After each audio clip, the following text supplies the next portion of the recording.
Kevin Russ is the designer of Tumble Town, an engine and town building spatial puzzle game that plays in under an hour. We're going to be talking about the development of Tumble Town.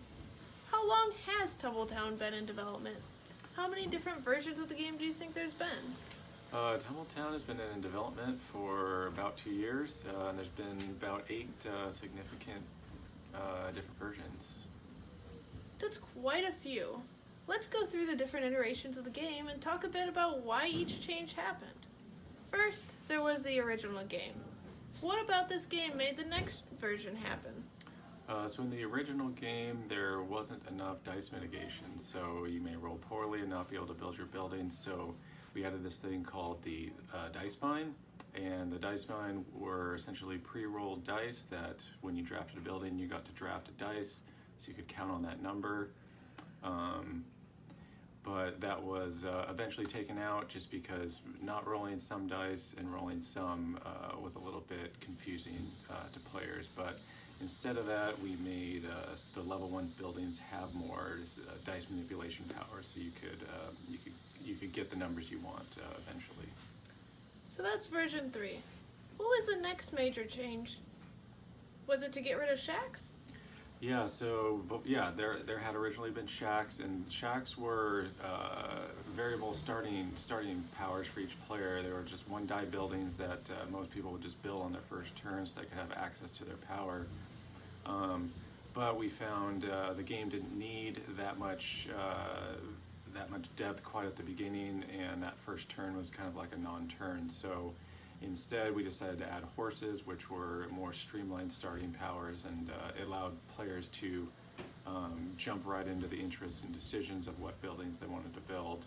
And then in addition to that, each horse has a special color that will give bonus points to that player, so it gives them a little direction also at the start of the game. So we've added set collection and hidden objectives as of version 5. New scoring features were next, right? Yeah, so I wanted to make the cards a little bit more thematic by adding some Western town features like a hitching post and barrels, and land features like cacti and things like that. So after those were added and you were kind of getting those all on your cards, I kind of realized it would make a good way to add some endgame scoring based on certain things you were getting in your town. So so it was just a fun way to add more theme and other ways to score. That sounds like a win-win. At this point, you haven't said anything about spatial puzzles. When was that added? So version 7 added the spatial puzzle in the form of a main street. So the buildings were originally just built on the cards, but now you are adding a building to your main street, so it gives that look of that classic Western town, buildings on both sides of the street. And so when you're adding it to your town, you're trying to match up the certain plots to give you bonus points. So it gave the dice multiple meanings, and it just made an extra layer of decision space.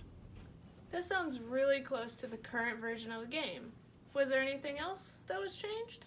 Yeah, the last thing were the powers on the backs of the cards. So each of the cards had a unique either dice mitigation or extra dice, something special on the backs of the cards, and that players would have access to on their turn, and players would often forget about those as they were playing. And so to streamline the game and to speed things up, we decided to take those out.